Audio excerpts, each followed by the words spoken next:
Hello everyone, कैसे हैं सभी लोग। उम्मीद है सबकी तैयारी अच्छी चल रही होगी। आप सबों की तैयारी अच्छी चल रही होगी, ऐसी मुझे उम्मीद है।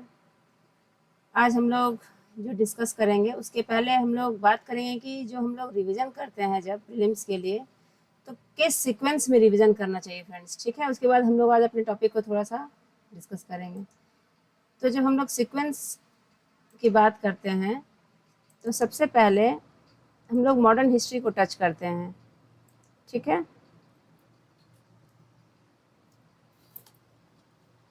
सबसे पहले हम लोग जब पीटी एग्ज़ाम के लिए अपना नोट्स तैयार करते हैं और जब रिवीजन एग्ज़ाम के समय जब रिवीजन करते हैं तो सबसे पहले आप लोग मॉडर्न हिस्ट्री को रिवाइज करिए, मॉडर्न हिस्ट्री। उसके बाद आप लोग करंट अफेयर्स को रिवाइज करिए। उसके बाद साइंस रिवाइज करिए।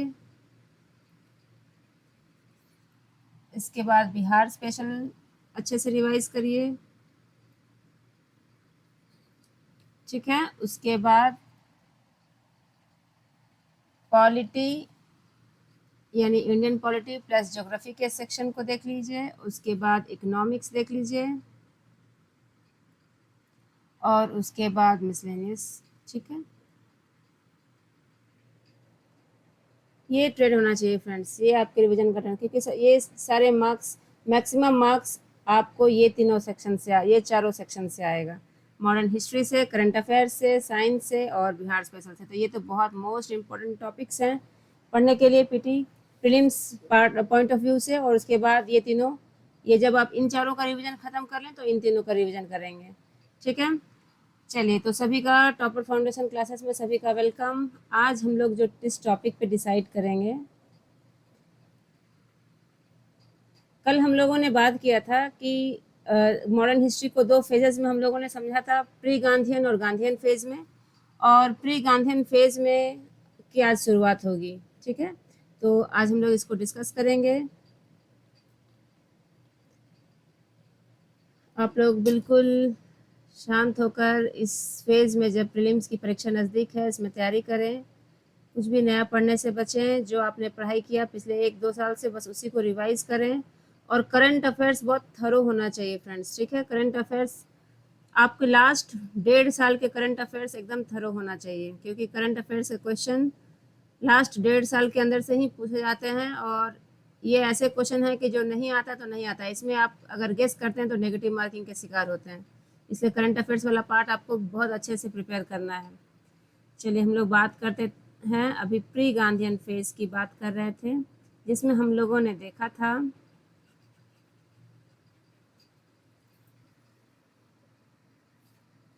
प्री गांधीयन फेज में हम लोगों ने देखा था कि कैसे गांधी जी के आने के पहले यानी 1915 में 1915 के पहले भारत में किन किन घटना, क्या क्या घटना चक्र चल रहे थे, इन सब चीज़ों को हमने पढ़ा था।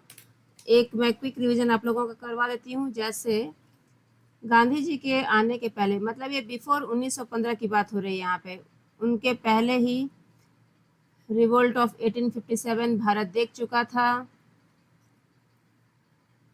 और रिवोल्ट ऑफ 1857 के पहले भी बहुत सारे अपराइजिंग्स हो रहे थे, ट्राइबल रिवोल्ट हो रहे थे, उसको भी हम लोग देखेंगे। आईएनसी का, इंडियन नेशनल कांग्रेस का फॉर्मेशन 1885 में हो चुका था। ठीक है, उसके बाद पार्टीशन ऑफ बंगाल गांधी जी के आने के पहले ये भी हो चुका था 1905 में। उसके बाद इसके विरोध में स्वदेशी और बॉयकॉट मूवमेंट, जहां रक्षाबंधन सेलिब्रेट करके लोगों ने भारी विरोध जताया था अंग्रेजों के इस फैसले को, स्वदेशी एंड बॉयकॉट मूवमेंट चला था। उसके बाद मॉर्ले मिंटो रिफॉर्म्स 1909 का आया।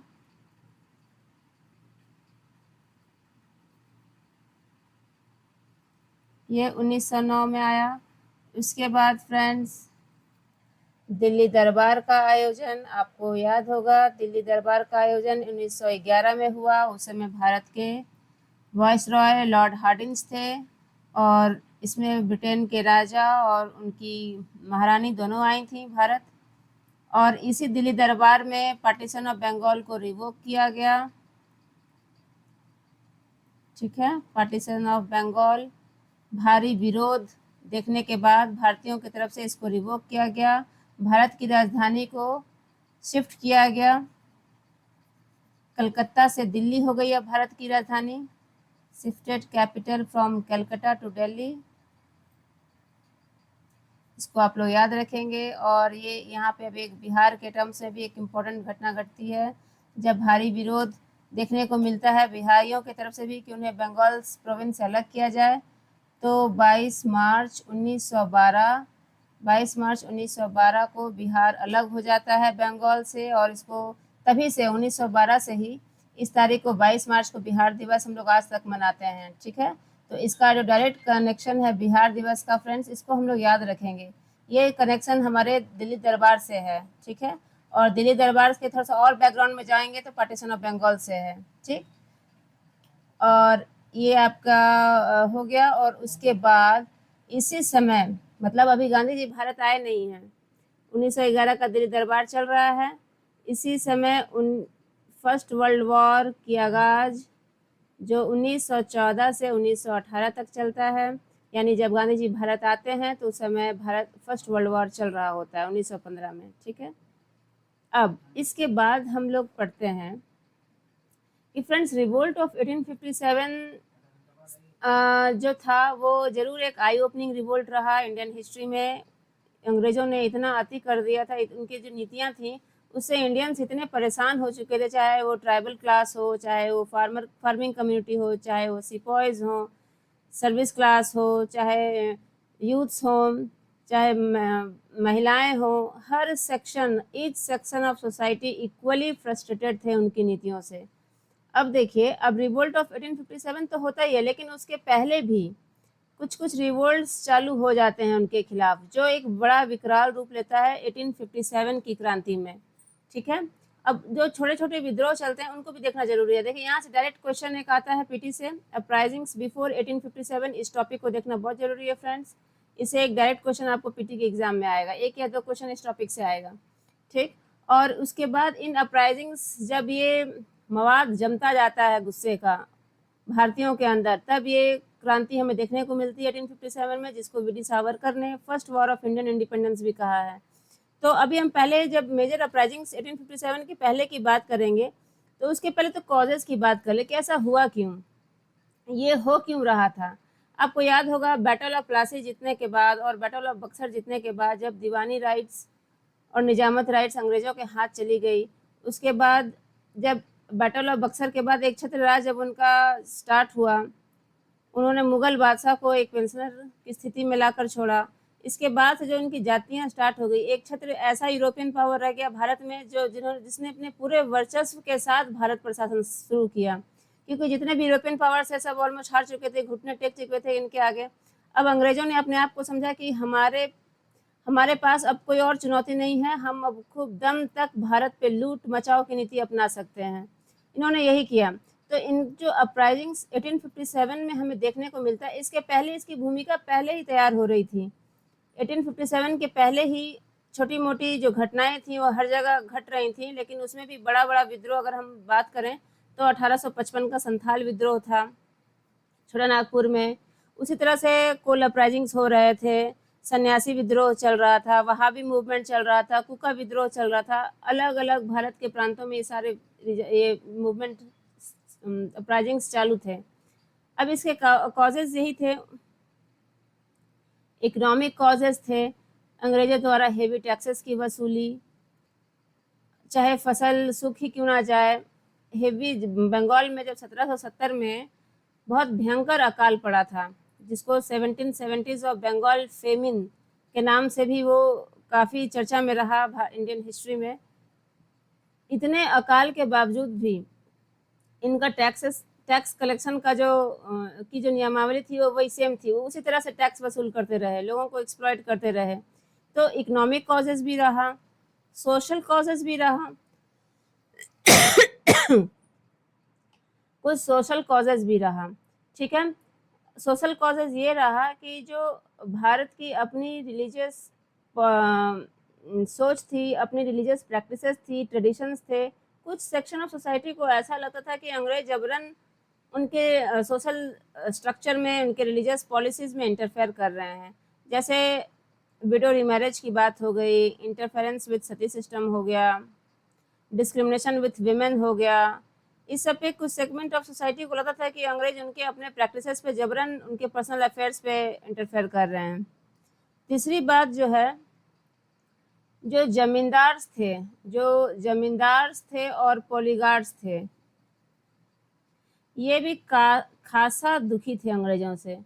ठीक है, ये इसलिए दुखी थे क्योंकि अगर ये इनको टैक्स वसूल करके जब नहीं देते थे, इनके अंडर जो किसान रहते थे उनसे अगर ये वसूली करके समय से पैसा अगर नहीं अंग्रेजों को पहुंचाएं, तो इनकी भी ज़मीन हड़प ली जाती थी अंग्रेजों के द्वारा। तो ये सेक्शन ऑफ सोसाइटी भी काफ़ी दुखी थे अंग्रेजों से। ठीक है, तो जो छोटे मोटे अपराइजिंग्स हो रहे थे 1857 के रिवोल्ट के पहले, वो हम लोग एक नज़र में देख लेते हैं, उसको देखना ज़रूरी है। ये यहाँ से आपके पीटी का क्वेश्चन भी है। ठीक है, तो जो मेजर अपराइजिंग्स हुए उसको हम लोग एक बार देख लेते हैं। पहला अपराइजिंग हम लोग बात करते हैं सन्यासी विद्रोह का। ये सन्यासी विद्रोह वही है फ्रेंड्स जिसको बंकिम चंद्र चट्टोपाध्याय ने अपनी किताब आनंद मठ में जिसका जिक्र किया है। ये सन्यासी विद्रोह जब जो बंगाल में चला उस समय, ये बंगाल में स्टार्ट हुआ। इसका टाइम पीरियड था 1763 से 1800। ठीक है, बंगाल के सन्यासियों द्वारा ये विद्रोह किया गया। ये इसका हमें जिक्र ये होता है, इसके पीछे का कारण मैंने आपको बताया अभी थोड़ी देर पहले। 1770 में बंगाल में भारी फेमिन देखने को मिलती है, मतलब भारी अकाल पड़ता है, लोग वहाँ खाए बिना मर रहे होते हैं। तब भी अंग्रेजों ने हेवी टैक्सेस की वसूली नहीं छोड़ी। इससे लोगों में और पेजेंट्री क्लास में, सन्यासियों में इतना ज़बरदस्त आक्रोश उनके खिलाफ गूंजा कि इसने सन्यासी विद्रोह का उन लोगों ने निर्णय लिया। इस टाइम पीरियड में सन्यासी विद्रोह देखने को मिला बंगाल में। उसके बाद हम लोग देखते हैं पोलीगार्ड्स रिवोल्ट होता है तमिलनाडु वाले क्षेत्र में। इसका टाइम पीरियड है 1800। पोलीगार्ड्स विद्रोह का है 1795। ये भी 18th सेंचुरी में ही हुआ था, 1795 टू 1805। ये आपके तमिलनाडु वाले इलाके में वहाँ के पॉलीगार्ड्स ने विद्रोह किया।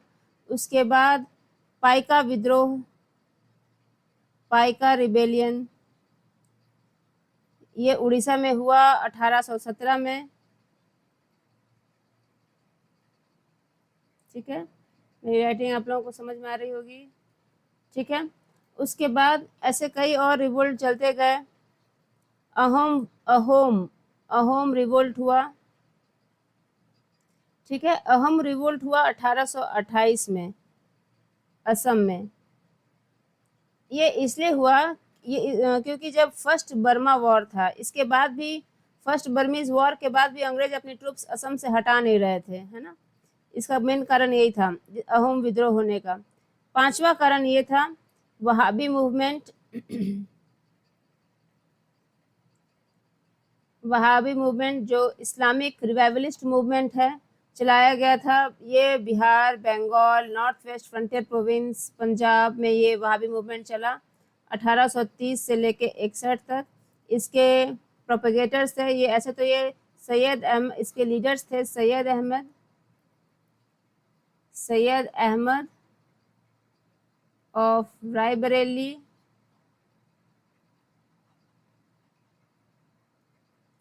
ठीक है, और टीटू मीर। ये एक इस्लामिक रिवाइवलिस्ट मूवमेंट के तौर पर चला। ठीक है, इसका भी पर्पस यही था। ये लोग भी काफ़ी दुखी होकर अंग्रेजों से ये मूवमेंट चला है। जबरन क्रिश्चियन मिशनरीज कन्वर्ट कर रहे थे, क्रिश्चियनिटी कबूल करवा रहे थे, इसलिए ये मूवमेंट चलाया गया। उसके बाद हम लोग देखते हैं कूका मूवमेंट, कूका विद्रोह। ठीक है, ये हमें पंजाब में देखने को मिला 1840 से 1872 तक इसका टाइम पीरियड है इन पंजाब। ठीक, इसके बाद हम एक और विद्रोह देखते हैं, नरकलबेरिया अपराइजिंग्स इसको बोलते हैं। ठीक है, नरकलबेलिया, ये नरकलबेलिया अपराइजिंग्स देखने को मिलता है बंगाल के ही अंदर। ये अपराइजिंग्स देखने को मिलता है 1782 से 1831 के टाइम पीरियड में बंगाल में ही। ये भी, इसमें भी ज़मीनी विवाद ही रहता है, किसान परेशान रहते हैं, नरकलबेलिया अपराइजिंग्स जो होता है। उसके बाद पागलपंथीज़ का विद्रोह देखने को मिलता है, ठीक है। ये नॉर्थ ईस्ट इंडिया में करम शाह के नेतृत्व में ये मूवमेंट चलाया जाता है पागलपंथियों के द्वारा। ये आपको 1825 के अराउंड ये पागलपंथीज़ का मूवमेंट स्टार्ट होता है। ये चलता है करीब 1835 तक इन नॉर्थ ईस्ट इंडिया, ठीक है। ये अंडर करम शाह के नेतृत्व में ये पागलपंथीज़ का मूवमेंट चलता है, अंडर करम शाह। इसके बाद मोपला अपराइजिंग्स देखने को मिलता है। मोपला किसानों को कहा जाता है मोपला अपराइजिंग्स। ये मोपला अपराइजिंग्स देखने को मिलता है, ठीक है। ये केरल में ये अपराइजिंग्स देखने को मिलता है 1836 के अराउंड। इसके अलावा ये तो आपने देखा कि कैसे आम लोग कैसे परेशान थे, जमींदार पेजेंट्री क्लास को आपने देखा। अब ट्राइबल्स भी काफ़ी दुखी थे इनकी पॉलिसीज से। उनको फॉरेस्ट के राइट से बेदखल कर दिया गया था। फिर वो मनी लेंडर से अलग परेशान थे। आउटसाइडर्स को ये लोग डिकूज कहते थे, जो छोटानागपुर के ट्राइबल्स हैं। तो उन लोगों से ये काफ़ी परेशान थे, उनके एक्सप्लॉयटेशन से। उनकी जो अपनी ट्रेडिशनल लैंड होल्डिंग सिस्टम चलती थी, उनका इंटरफेरेंस अंग्रेज़ों का जब होने लगा उसके साथ, तब ये कम्युनिटी भी खासा उनसे नाराज़ रहने लगी।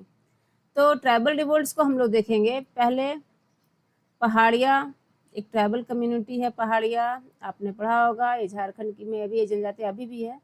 पहाड़िया रिबेलियन हुआ। हालांकि ट्राइबल्स बहुत सीधे साधे लोग थे, लेकिन अंग्रेजों ने इनको भी नहीं बख्शा, इनको भी बहुत परेशान किया। तरह तरह के विद्रोह ये भी अपना जताते रहे। पहाड़िया विद्रोह हुआ 1778 में। ये आपको रांची के राजमहल हिल्स वाले इलाके में हुआ, इन राजमहल हिल्स, ठीक। उसके बाद हम जानते हैं कि पॉपुलर संथाल रिबेलियन हुआ। ये 1855 में हुआ, Santhal rebellion under the leadership of Sidhu and Kanhu.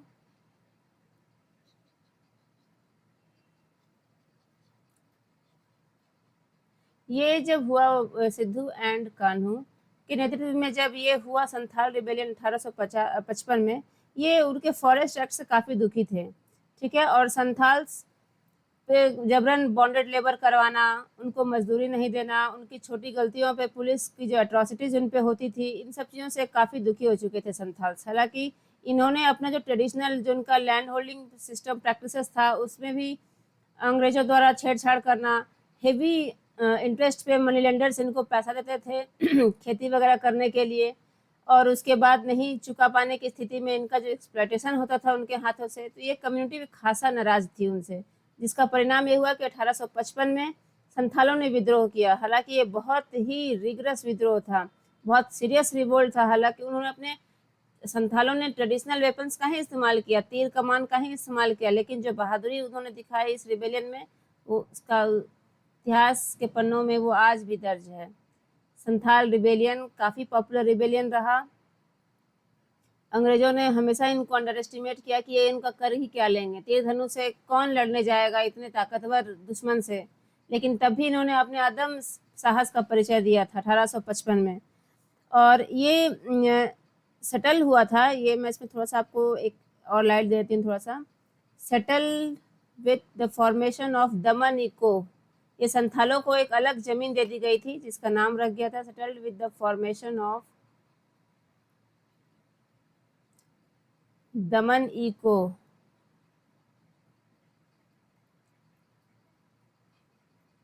ठीक है। दमन इको एक अलग जमीन दे दी गई संथालों के नाम से। फिर संथाल परगना भी अलग से कार्व आउट हुआ, भागलपुर वाले इलाके को छोड़ के, उनको तोड़ के एक संथाल परगना रीजन भी बना। और इस तरह से इस रिबेलियन का कुछ एक पॉजिटिव आउटकम निकला, ठीक है। उसके बाद हम देखते हैं खोंड अपराइजिंग्स। खोंड भी एक ट्राइबल जनजातीय है। ये खोंड अपराइजिंग्स में नर बलि की प्रथा बहुत फेमस थी। ये ह्यूमन सेक्रीफाइस में बहुत बिलीव करते थे। ये सोचते थे कि जो इनके देवता हैं वो मानव बलि से अधिक प्रसन्न होते हैं।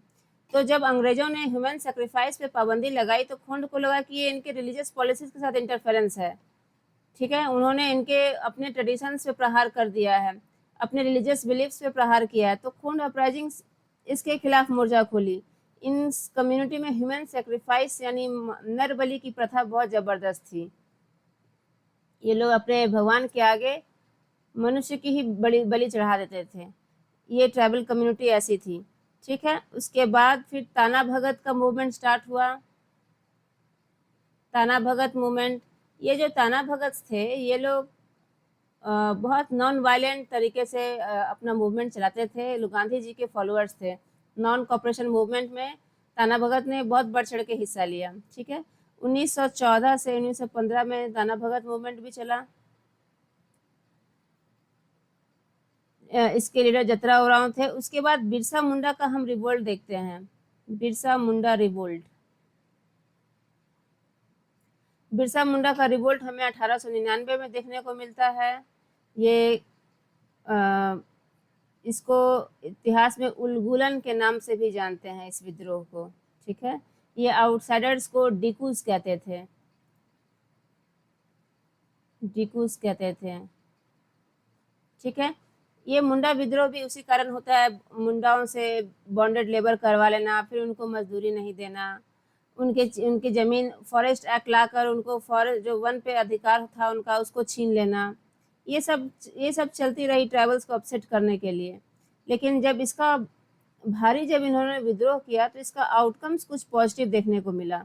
वो आउटकम्स ये था फ्रेंड्स कि जो इनकी ट्रेडिशनल लैंड होल्डिंग सिस्टम थी, यानी खूंट कट्टी सिस्टम जिसको बोलते हैं, खूंट कट्टी सिस्टम, ये कॉमन लैंड होल्डिंग सिस्टम होती है अभी मुंडा मुंडा कम्युनिटी में। इस खूंट कट्टी सिस्टम को उन्होंने फिर से रिस्टोर किया। ठीक है, उसके बाद छोटा नागपुर टेनेंसी एक्ट, छोटा नागपुर टेनेंसी एक्ट इनेक्ट किया। टेनेंसी एक्ट को लागू किया गया 1908 में। तो ये इसके बिरसा विद्रोह के कुछ पॉजिटिव आउटकम्स देखने को मिलते हैं। अब चलिए अब एक बड़े विद्रोह की बात कर लेते हैं। अब इसके बाद बारी थी एक बड़े विद्रोह की। हालांकि बिरसा मुंडा का विद्रोह 1899 में हुआ, 1857 की क्रांति के बाद ये विद्रोह हुआ है। ठीक है, ये विद्रोह इस विद्रोह बिरसा मुंडा के विद्रोह से पहले ही 1857 की क्रांति हो चुकी थी और ये बिरसा मुंडा का विद्रोह 1899 में हुआ। अब इस क्रांति की बात करते हैं, द रिवोल्ट ऑफ 1857। ये फ्रेंड्स एक आई ओपनर था। जो जातियां वो बैटल ऑफ प्लासी से करते आ रहे थे उसका जवाब उनको रिवोल्ट ऑफ 1857 में दिया गया। अति इतनी मचा दी इन लोगों ने कि जो न्यू रॉयल एनफील्ड राइफल्स था, रॉयल एनफील्ड राइफल्स, उसमें जो कार्ट्रिज का इस्तेमाल हुआ उसमें काऊ और पिग फैट मिला हुआ था। ठीक है, न्यू रॉयल एनफील्ड राइफल्स जो कंपनी ट्रूप्स में इंट्रोड्यूस किए गए उसके जो कार्ट्रिज थे, मैं यहाँ लिख रही हूँ, cartridge was made up of cow and pig fat. ठीक है, इससे हिंदू और मुस्लिम दोनों के सेंटिमेंट्स को गहरी चोट पहुंचती है। इसलिए पहुंचती है क्योंकि उस एनफील्ड राइफल्स को यूज़ करने के पहले कार्ट्रिज को मुंह से उठाना होता था और उस कार्ट्रिज में काऊ एंड पिग फैट का इस्तेमाल किया गया था। इससे सिपॉइज इतना भड़के, इतना सिचुएशन गंभीर हो गया कंपनी के जो ट्रूप्स थे सिपॉइज के बीच में कि मंगल पांडे काफ़ी फायर हो गए। उन्होंने अपने ही सार्जेंट मेजर पे फायरिंग कर दी। तो अब ये घटना स्टार्ट होती है। इसकी बिगनिंग अगर हम देखें तो ये 19th नेटिव इन्फेंट्री, 19वीं नेटिव इन्फेंट्री बैरकपुर से, इन्फेंट्री एट बैरामपुर वेस्ट बंगाल।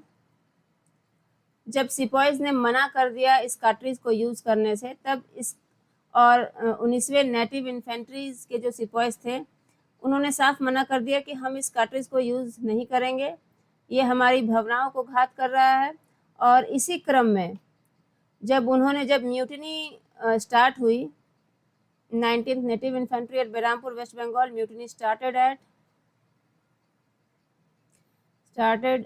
इन February 1857 में जब ये म्यूटिनी स्टार्ट हुई, फाइनली इसको डिसबैंड कर दिया गया, इस इन्फेंट्री को, मार्च 1857 में। Finally this infantry disbanded in March 1857। ठीक, इन्होंने जब अपना म्यूटिनी स्टार्ट किया तो इनको मार्च 1857 में डिसबैंड कर दिया गया।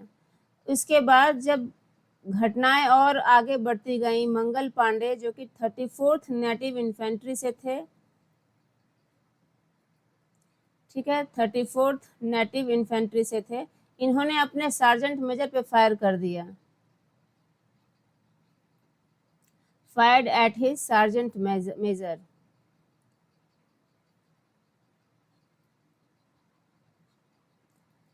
ठीक है, अपने ही यूनिट के सार्जेंट मेजर पे जब ही इन्होंने फायर कर दिया एट बैरकपुर में, तब स्थिति वहां से और गंभीर हो गई।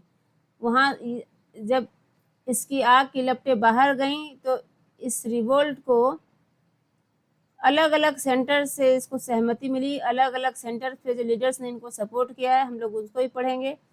इस ऑफिशियली इसको माना जाता है the revolt began at Meerut से इस रिवोल्ट की शुरुआत होती है ऑन 10th मई 1857। ठीक है,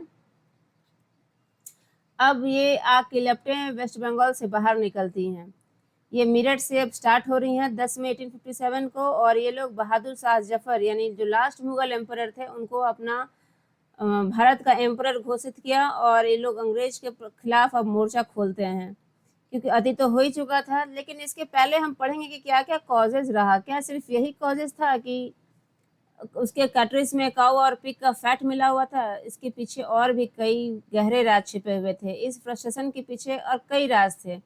इसको हम लोग एक नज़र में देख लेंगे, इसके पीछे क्या उनकी नीतियां भी थी जिम्मेदार, उसको भी हम लोग देखेंगे।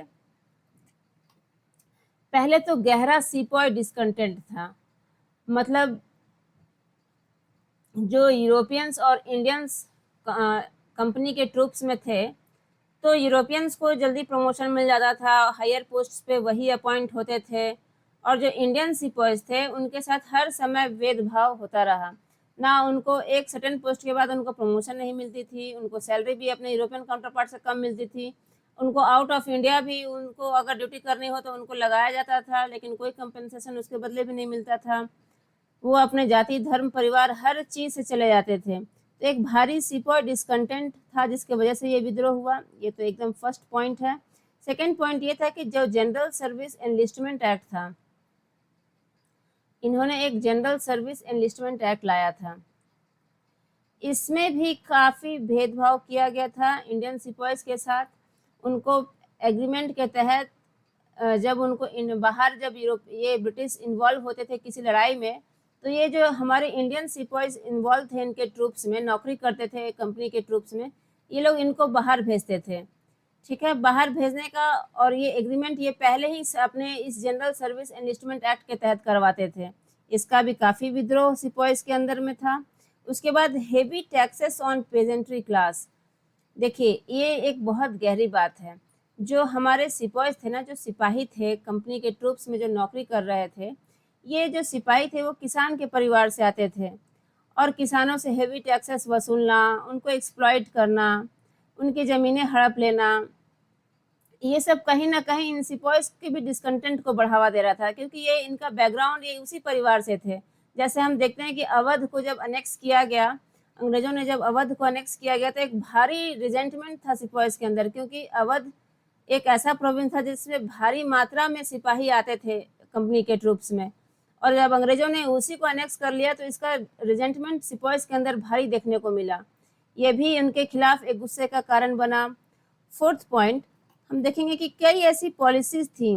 आपने देखा होगा कि एक डलहौसी ने डॉक्ट्रिन ऑफ लैप्स चलाया, पॉलिसीज। उसके पहले सब्सिडियरी अलायंस की पॉलिसी चली, सब्सिडियरी अलायंस, ठीक है, फिर डॉक्ट्रिन ऑफ लैप्स, किन्हीं को भी अगर लीगल हायर नहीं होगा तो उनकी ज़मीनें हड़प ली जाएंगी और वो अंग्रेज उसके मालिक हो जाएंगे। ये सब मनमानी उनकी नीतियाँ चली, ठीक है। डॉक्ट्रिन ऑफ लैप्स, उसके बाद अनेक्सेशन ऑफ अवध। उन्होंने जब अवध को अनेक्स किया तो एकदम गुस्से की आंधी सब में दौड़ गई। अनेक्सेशन ऑफ अवध, इसको भी हम लोग याद याद रखेंगे, ठीक है। इस 1856 में ये सारी उनकी ऐसी नीतियाँ थीं जो कहीं ना कहीं भारतीयों को एकदम अलग थलग कर रही थी। और इसी का गुस्सा जब फूटा तो 1857 की क्रांति हो गई, ठीक। इसके अलावा हम लोग देखते हैं कि हेवी करप्शन था यूरोपियन ऑफिसर्स में, हेवी करप्शन। यूरोपियन ऑफिसर्स इतने करप्ट थे कि उससे भी काफ़ी बदहाली की स्थिति इंडियंस में बनी रहती थी। क्रिश्चियन मिशनरीज का जो रोल था ये भी वन ऑफ द फैक्टर्स है फ्रेंड्स, इसको भी आप याद रखिएगा। क्रिश्चियन मिशनरीज का जो रोल था, जबरन फोर्सफुल कन्वर्सन करवाना, सबको क्रिश्चियनिटी अपनाना, क्रिश्चियनिटी की महिमा मंडन करना, उनके धर्म को नीचा दिखाना, खामियां निकालना, ये सारे क्रिश्चियन मिशनरीज कर रहे थे, ठीक है। उसके बाद एक सेगमेंट ऑफ सोसाइटी ये भी मानती थी कि अंग्रेज उनके रिलीजियस प्रैक्टिसेस के साथ इंटरफेयर कर रहे हैं, ठीक है। इंटरफेरेंस विथ रिलीजियस प्रैक्टिसेस ये भी एक मुद्दा रहा, उनके प्रति जो गुस्सा उबल रहा था। जैसे सती एबॉलिशन, है ना। हालांकि सती प्रथा एबॉलिश करना एक अच्छा डिसीजन था, लेकिन एक सेगमेंट को लगता था कि इसकी ये अंग्रेजों ने हमारे रिलीजियस, ये हम लोग खुद सोचते हैं, हम लोग खुद करते हैं, अंग्रेजों ने इसमें इंटरफेयर क्यों किया, कि हमारे इंडियन सिस्टम में क्या क्या खामियां हैं, ये बताने वाले अंग्रेज कौन होते हैं, ठीक है। एक सेगमेंट को ये भी लगता था, एक सेक्शन ऑफ सोसाइटी को। तो और विडो रीमैरिज की बात, क्योंकि एक तरफ वो जातियां ढा रहे थे और एक तरफ वो इस सुधार की बात करते थे, तो ये बातें दोनों काफ़ी विरोधाभास लगती थी। इसलिए इनको लगता था कि ये हमारे धर्म पर भी हावी होना चाह रहे हैं, ये दिखा रहे हैं कि हम बहुत समाज सुधारक हैं, हम लोग धर्म को सुधारक हम लोग आए हैं। तो इस कारण से भी काफ़ी डिसकंटेंट इंडियंस में देखने को मिलती है। विडो रीमैरिज एक्सेट्रा, ये सब ऐसी प्रथाएं थी कि इसके खिलाफ भी लोग बहुत रिजेंट, बहुत डिसकंटेंट बढ़ता गया अंग्रेज़ों के खिलाफ। उसके बाद एक्सटर्नल इन्फ्लुएंस भी वन ऑफ द फैक्टर्स रहे। हालांकि हम लोग इसको एक लास्ट पॉइंट कंसिडर कर सकते हैं, लेकिन इसका भी कुछ रोल रहा। जैसे अंग्रेज जब हार जाते हैं फर्स्ट अफगान वॉर में, external influences like English lost the first Afghan war, ठीक है। फर्स्ट एंग्लो अफगान वॉर, अंग्रेज़ों की और अफगानों की जब पहली लड़ाई होती है, उसमें जब अंग्रेज हार जाते हैं, तो ये भी एक चीज़ देखने को मिलता है। ये आपका 1838 टू 48 ये लड़ाई होती है। अब दूसरा पेज ले लेते हैं। पंजाब वॉर्स में ये सब भी एक फैक्टर रहा है कि ये लोग खाली जुल्म ढाते हैं और जो इंडियंस को अपने फ़ायदे के हिसाब से अपनी इच्छा अनुसार यूज़ करते हैं, अपना फ़ायदा देखते हैं और फिर हेवी एक्सप्लॉयटेशन करते हैं। ये लोग भारत के विकास के बारे में कुछ नहीं सोच रहे हैं। और फाइनली हम लोग देखते हैं कि ये 1857 का रिवोल्ट अब भारत के अलग अलग सेंटर्स में फैलता है, मेरठ से अब ये बाहर निकलता है। अलग अलग सेंटर पर जब इसकी हम लीडरशिप की बात करेंगे, देखिए ये कैसे अलग अलग सेंटर्स पे लोग इसका नेतृत्व करते हैं। सेंटर्स ऑफ रिवोल्ट, आपको पता होगा कि दिल्ली से बहादुर शाह जफ़र, हमारे लास्ट मुग़ल एम्परर, जिनको इन लोगों ने अपना बादशाह डिक्लेयर किया, बहादुर शाह जफ़र। बहादुर शाह जफ़र एक बहुत बड़े शायर थे फ्रेंड्स, अगर इनकी किताब पढ़ने का मौका मिले आप लोगों को ज़रूर पढ़िए, बहुत अच्छी शायरी थी इनकी। झांसी से रानी लक्ष्मीबाई, इनकी वीरता को क्या कहना। रानी लक्ष्मीबाई जीते जी ये कभी पकड़ी नहीं गई अंग्रेज़ों से, इन्होंने खुद ही आत्मदाह कर लिया। और कानपुर से नाना साहब, जो बाद में नाना साहब और तात्या तोपे नेपाल चले जाते हैं। जब ये डाउन ट्रेंड की तरफ ये विद्रोह जाता है, तब ये लोग नेपाल चले जाते हैं, ठीक है। उसके बाद जगदीरपुर से हमारे हीरो रिवोल्ट ऑफ 1857 के वीर कुंवर सिंह, वीर कुंवर सिंह 1857 की क्रांति के वक्त 80 साल के थे, लेकिन जो इस बहादुरी का उन्होंने परिचय दिया वो इतिहास में अमर हो गए उसके लिए। उसके बाद बरेली से बख्त खान ने नेतृत्व किया था। ये आप जरूर याद रखिएगा फ्रेंड्स, इससे एक क्वेश्चन आने की संभावना है, पीटी में एक क्वेश्चन इसमें आने की संभावना रहती है। ठीक है। उसके बाद लखनऊ से बेगम हजरत महल ने, लखनऊ से बेगम हजरत महल ने इस मूवमेंट का नेतृत्व किया। उसके बाद हम लोग देखेंगे फैजाबाद से, फैजाबाद से मौलवी अहमदुल्ला ने, मौलवी अहमदुल्ला ने इसका नेतृत्व किया। ठीक है, करीब करीब पूरा आ गया। उसके बाद एक बागपत से शाह हमल ने भी इसका नेतृत्व किया था। ठीक, तो ये सारे सेंटर्स पे ये इन लोगों के नेतृत्व में ये रिवोल्ट आगे बढ़ रहा था। फाइनली जब इस रिवोल्ट को सप्रेस किया गया, इसके कुछ लिमिटेशंस थे, जैसे लिमिटेड स्प्रेड रहा इस रिवोल्ट का, कुछ सेक्शन ऑफ सोसाइटी ने इनसे सपोर्ट नहीं किया, कुछ जमींदार ऐसे थे जो जिन्होंने अंग्रेजों को समर्थन देना ज़्यादा सही समझा, और कुछ कुछ रूलर्स ऐसे थे जिनका अपना इंटरेस्ट था, है ना। तो इस वजह से जब इसका सप्रेशन हुआ इस रिवोल्ट का, लास्ट में झांसी की रानी जब अपने आत्मदाह कर ली, उसके बाद नाना साहब, तात्या तोपे, ये लोग चले गए नेपाल, बेगम हजरत महल भी नेपाल चली गई। धीरे धीरे जब डाउनफॉल सामने आया इस मूवमेंट का, अंग्रेजों ने दम तक इसको कुचलने का प्रयास किया और लोग सफल भी हुए। Suppression of the movement, Bahadur Shah Zafar को बंदी बना लिया गया और उन्हें रंगून जेल भेज दिया गया। ठीक, सप्रेशन ऑफ द मूवमेंट जब सितंबर 1857 में अंग्रेजों ने फिर से दिल्ली को रिकैप्चर किया। ठीक है, और दिल्ली रिकैप्चर होने के बाद उन्होंने बहादुर शाह जफर को बंदी बनाया और उन्हें यंगून भेज दिया गया, रंगून जो आज का है। लेकिन सप्रेस तो ये रिवोल्ट जरूर हुआ, मगर इसके आउटकम्स हम देखें तो ये जरूर ब्रिटिश गवर्नमेंट तक इसकी गूंज गई, इस क्रांति की गूंज। उन्होंने आनन फानन में गवर्नमेंट ऑफ इंडिया एक्ट 1858 पास किया, क्योंकि उन्हें भी लगा कि कुछ तो भारत के साथ ईस्ट इंडिया कंपनी, कुछ तो यूरोपियन इंडियंस के साथ गलत कर रही है, तभी एक इतनी बड़ी क्रांति की है। अदरवाइज 1757 से आपको याद होगा, से लेकर 1857 तक कितना कुछ मवाद जमा होगा भारतीयों के अंदर कि 100 साल लग गए इन्हें क्रांति करने में, और उस 100 साल में किन किन परिस्थितियों से इन्हें गुजरना पड़ा होगा, तब जाके इतनी बड़ी क्रांति हुई। तो जब ये इसकी खबर लगी ब्रिटिश गवर्नमेंट को, तो उन्होंने गवर्नमेंट ऑफ इंडिया एक्ट पास किया। फ्रेंड्स, इसको आप जरूर अच्छे से पढ़ के जाना, इसे एक क्वेश्चन जरूर आ सकता है पीटी में। ठीक है, objective, government of India act ये 1858 का पास हुआ। ठीक है, अच्छा, अब गवर्नमेंट ऑफ इंडिया एक्ट तो पास हो गया 1858 के तहत। इसमें क्या क्या क्या प्रोविजंस किए गए, तो इसमें ये प्रोविजंस किए गए कि अब कंपनी के रूल को ख़त्म किया गया। ठीक है, जो इन्होंने अति मचा रखी थी, इनको अब ख़त्म किया गया। तो अब कौन रूल करेगा भारत पे, तो अब इंडियन के अफेयर्स को रूल करेगी ब्रिटिश की गवर्नमेंट, यानी क्वीन विक्टोरिया अब एम्प्रेस ऑफ इंडिया हो गई। ठीक है, सेकेंड पॉइंट इसका आप लोग नोट करेंगे, क्वीन विक्टोरिया जो ब्रिटेन की महारानी थी, she was declared as the sovereign of British India. ठीक है, she was declared as the sovereign of British India.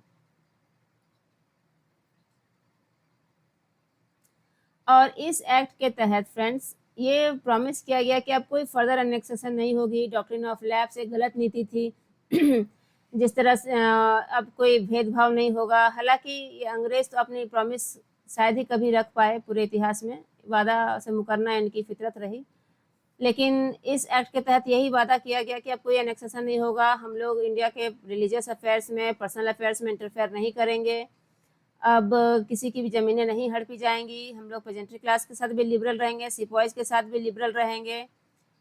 तो और कंपनी के रूल को ख़त्म करके पावर ट्रांसफ़र होता है ब्रिटिश गवर्नमेंट के पास। क्वीन विक्टोरिया भारत की ब्रिटिश इंडिया की महारानी घोषित कर दी जाती हैं। सेक्रेटरी ऑफ स्टेट का अपॉइंटमेंट होता है फ्रेंड्स, ये एक इम्पॉर्टेंट अपॉइंटमेंट है, appointment of secretary of state. ठीक है, ये ब्रिटिश कैबिनेट के ही मेंबर होते हैं जो अब भारत में as a secretary of state appoint होंगे। ये सारे provisions government of India act 1858 में किया गया। ठीक है, टू टेक, एक आप लोग इसका शॉर्ट नोट जरूर रखें अपने पास रिवीजन के लिए। ठीक है, to take direct administrative control, direct administrative control, ठीक है, away from East India company. अब एडमिनिस्ट्रेटिव कंट्रोल जो है वो सेक्रेटरी ऑफ स्टेट के पास चला गया। ठीक, और उसके बाद क्वींस प्रोक्लामेशन इशू हुआ। इस क्वींस प्रोक्लामेशन ऑफ 1858 नजर आई। इसमें लॉर्ड कैनिंग को, जो कि पहले गवर्नर जनरल जो हुआ करते थे भारत में, उसको गवर्नमेंट ऑफ इंडिया एक्ट 1858 के बाद गवर्नर जनरल को ही वॉइस रॉय का डेजिग्नेशन दे दिया गया। ओके, तो अब हम लोग गवर्नर जनरल को वॉइस रॉय करके बुलाने लगे, इन वॉइस रॉय की टाइटल इनको दी गई। तो क्वींस प्रोक्लेमेशन ऑफ 1858 के तहत लॉर्ड कैनिंग भारत के पहले वॉइस रॉय बने। ठीक है, Lord Canning was made the voice Roy of India. अब यहाँ से गवर्नर जनरल वॉइस रॉय हो जाते हैं।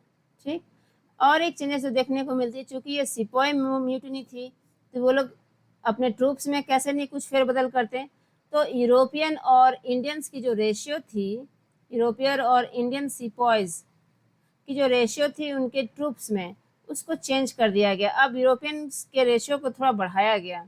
ठीक है, sepoys in company troops amended. All right friends, इसको आप लोग जरूर ध्यान में रखेंगे। अब यूरोपियंस की संख्या को अधिक की गई ट्रूप्स के अंदर, ताकि थोड़ा सा कंट्रोल रखा जाए इंडियन सिपॉयज के अंदर, और ऐसी दोबारा ऐसी कोई क्रांति देखने को ना मिले। अंग्रेजों की तो मंशा यही थी। अब उसके बाद हम लोग कुछ सोशियो रिलीजियस मूवमेंट्स भी देखते हैं। ठीक है, सोशियो रिलीजियस मूवमेंट्स देखते हैं। जो 19th सेंचुरी का भारत था उसमें कई सोशियो रिलीजियस अपहीवल चल रहे थे। 19th सेंचुरी के इंडियन सोसाइटी को हम देखेंगे तो उसमें कई सोशियो रिलीजियस अपहीवल आपको देखने को मिलते हैं। कास्ट डिस्क्रिमिनेशन आपको देखने को मिलता है। विमेन, औरतों की स्थिति आपको आप देख सकते हैं। हेवी कास्टिज्म और ऑर्थोडॉक्स समाज आप देख सकते हैं। तो इन मुद्दाओं के बीच कुछ ऐसे सोशियो रिलीजियस मूवमेंट्स चलाए गए हमारे सोशल रिफॉर्मर्स के द्वारा कि भारतीय समाज में उनका एक अहम योगदान माना जाता है। और अगर हम उसकी बात करें तो इसमें फ्रेंड्स दो सेगमेंट हुए। ठीक है, एक तो हम देखेंगे कि एक पहले तो दो सेगमेंट से पहले हम थोड़ा सा आउटलाइन, थोड़ा एक हम इसके पीछे की बैकग्राउंड देख लेते हैं। सबसे पहले तो social base of the movement थे इसके, जो सोशल रिलीजियस मूवमेंट्स की मैं बात कर रही हूँ उसका जो एक सोशल बेस था। ठीक है, social base of the movement पहला तो जो था वो सर्विस क्लास था। ओके, जो काफ़ी दुखी थे, ये लोग भी बहुत परेशान थे। ठीक, इंग्लिश एजुकेटेड बंगाली यूथ्स थे जो अब परिवर्तन चाहते थे। एजुकेटेड बंगाली यूथ्स थे जो अब चाहते थे कि कुछ परिवर्तन हो। गरीबी, बेरोजगारी, सुपरस्टिशन, कुप्रथा सब तंग आ चुके थे। दूसरा जो था वो इडियोलॉजिकल एक बेस था। एक तो सोशल बेस आपने देखा, सेकंड आप देख रहे हैं एक इडियोलॉजिकल बेस था। ठीक है, ये इडियोलॉजिकल बेस जो था, कुछ हमारे रिफॉर्मर्स थे जो रीजन्स और रैशनलिज्म की बात करते थे, जैसे राजा राम मोहन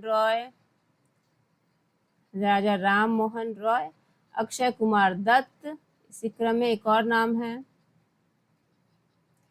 ये लोग साइंटिफिक लर्निंग की बात करते थे, ये लोग रैशनल सोच की बात करते थे, ये लोग रीजन ओरिएंटेड आउटकम्स की बात करते थे, और ये लोग हर तरह के सुपरस्टिशंस का विरोध करते थे। मॉडर्निज्म के सपोर्ट में जब ये लोग उतरे तो ये एक इडियोलॉजिकल बेस तैयार किया सोशल रिलीजियस मूवमेंट्स का। तो अब हम इसको सोशल रिलीजियस मूवमेंट्स के 2 फॉर्म को हम लोग पढ़ेंगे।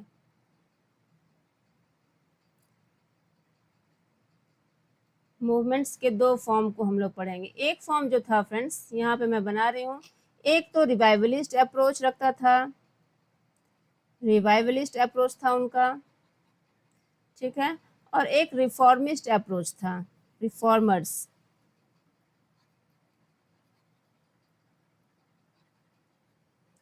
जो रिवाइवलिस्ट अप्रोच के लोग थे वो ट्रेडिशंस पे अधिक वैल्यू देते थे रीजन्स के मुकाबले, ठीक है, they value traditions more than reasons, they value traditions more than reasons, ठीक। जैसे कि अगर हम बात करें तो हमारे दयानंद सरस्वती की जो समाज थी, आर्य समाज, हम अगर बात करें तो वहाबी मूवमेंट, देवबंद मूवमेंट, ये सब रिवाइवलिस्ट अप्रोच रखते थे। ये लोग सोचते थे कि जो हमारा जो ट्रेडिशन है, हमारी जो पुरानी पद्धति थी, वही बेहतरीन है, ठीक है। एग्जाम्पल मैं यहाँ पे लिख रही हूँ, आर्य समाज, वहाबी मूवमेंट, ये लोग अपनी पुरानी पद्धति को ही रिवाइव करना चाहते थे। मगर जो रिफॉर्मिस्ट थे, इन सोशल रिलीजियस मूवमेंट के जो रिफॉर्मर्स थे, वो लोग सोचते थे कि नहीं, हमारी पद्धति में भी जो अगर कुछ खामियां हैं तो उसको भी रिफॉर्म किया जाना चाहिए, ठीक है। ये लोग सबसे अधिक ट्रेडिशंस को नहीं बल्कि रीजन्स, रैशनलिज्म, साइंटिफिक अप्रोच, इसको अधिक वैल्यू देते थे, ठीक है। और उसी क्रम में राजा राम मोहन रॉय की ब्राह्मो समाज थी, प्रार्थना समाज थी, ये लोग काम कर रहे थे, ठीक है फ्रेंड्स। अब इसके बाद हम लोग थोड़ा सा सोशियो रिलीजियस मूवमेंट्स को देखेंगे।